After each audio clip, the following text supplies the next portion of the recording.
When most people think of video games, they think of mindless shooters or hopeless time sinks. Not only is this untrue, but it's a horrible misrepresentation of what should be a new, acclaimed art form. So what better way to show that video games are art than quickly deconstructing them and showing what makes them unique and complex? I think it's best to start with the 2012 remake of La-Mulana, a two-dimensional side-scroller, which are often thought to be objectively worse than 3D games. La-Mulana, an independent game, or indie game for short, defies this in its enormous complexity, seen from both its many allusions to Indiana Jones and homages to the video game series Castlevania, which also had a whip-wielding protagonist. The game uses pixelated graphics and music similar to Super Nintendo games. The game even has a fairly intricate narrative, which further defies the stereotype label of the genre. What truly defines this game, though, are the puzzles used throughout the game, which force the player to carefully study their environments for clues, and decipher those clues by analyzing the game world. Fail to study close enough and, I don't know, not read the tablet explicitly saying not to strike elephant statues, and... An older example of artistic expression in games is Baldurs Gate 1 and 2, an isometric, meaning bird's eye view, role-playing game made in 1998 and 2000 respectively. These games are characterized by very stylized sprite graphics and impressive sound design for the time, especially in terms of voice work. You're perceptive for an old man. You know why I'm here.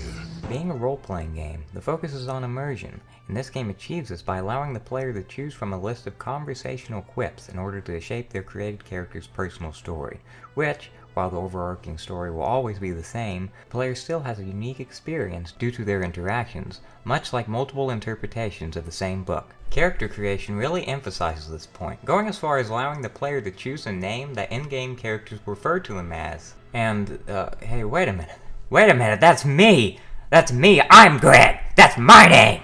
Anyhow, the game's immense amount of rules and combat make playing the game complex, where the player must decide on a strategy to fight off the multitude of enemies, which can make a difficult encounter for some trivial.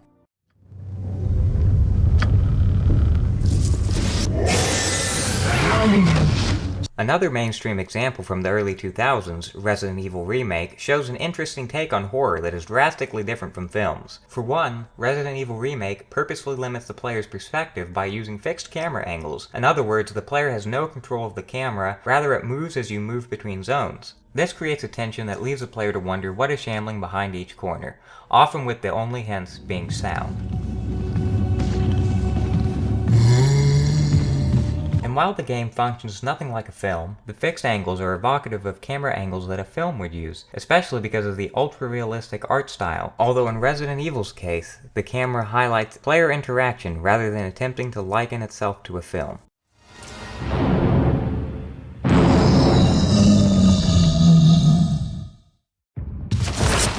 The player also receives very few supplies over the course of the game, well below the threshold needed to fight every monster found, thus making the player choose what they should fight or when they should heal, forcing conservation and intensifying the tension of sudden death. The player must analyze the surrounding areas in order to solve puzzles as well, scouring through descriptions of paintings and environmental details that lead to analysis of the complex, cluttered environments and their unsettling tone. While Resident Evil mostly avoids filmic qualities, Alien Isolation vibrantly brandishes its similarities to the 1979 horror film Alien, although it does so in a way that is unlike the interesting approaches to licensed media from the early 2000s and 1990s. For one, Isolation maintains the aesthetic from the movies, from the weird box computers to the retro furniture, although in doing this, the game maintains its own visual identity with the ship's sprawling open areas and cohesive layout. Alien Isolation uses a similar mechanic as Resident Evil, conservation of materials.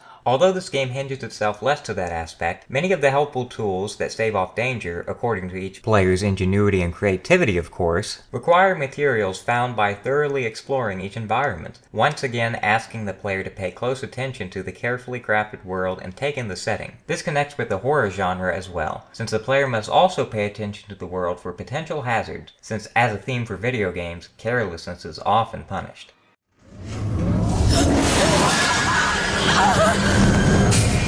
The perspective in this game is very different than Resident Evil, in that here the player sees in first person, or through the protagonist's eyes. This creates a far more personal form of horror, inviting the player into the game world rather than pushing them out.